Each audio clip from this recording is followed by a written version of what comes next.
My honourable friends, আমি অনেকবার বলেছি বৈদান্তিক শাস্ত্রের ভিত্তিতে বা শ্রীমদ্ ভাগবত গীতা বা শঙ্করাচার্য বা বুদ্ধদেবের বাণীর ভিত্তিতে বলেছি যে ভালো মন্দ বলে কিছু হয় না, সংসারে দুটোই দরকার, একটাতে কখনো কিছু চলে না।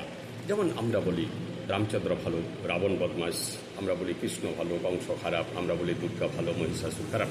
কিন্তু একবার চিন্তা করে দেখুন তো, যে রাবণ না থাকলে কী হতো? রাবণ না থাকলে রামচন্দ্রের কোনো দরকারই নাই, রামচন্দ্রের কোনো ভূমিকা নাই।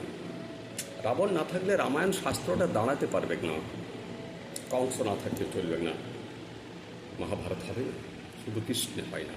যে কোনো একটা নাটক, একটা উপন্যাস যখন লিখতে হয় লেখকদেরকে, তখন তাদেরকে হিরো এবং ভিলেন দুটো চরিত্রই তৈরি করতে হয়। শুধু হিরোকে নিয়ে, শুধু ভালো ভালো মানুষ, সব মহৎ লোক, সব সত্যবাদী, তাহলে তার নাটকটা বা তার সেই গ্রন্থটা দাঁড়াতে পারবে না। তাই তো বলা হয় যে, তাই তো মানে মহিষাসুরও পুজো করা হয়, দুর্গা পুজোর সময় মহিষাসুরকেও পুজো করা হয়। ছাত্র শিক্ষক, এখানে অহংকার করতে বারণ করা হচ্ছে শিক্ষকদেরকে, যে ছাত্র আছে বলে শিক্ষক আছে, মন্দ আছে বলেই তো ভালো আছে, তাছাড়া ভালো কি?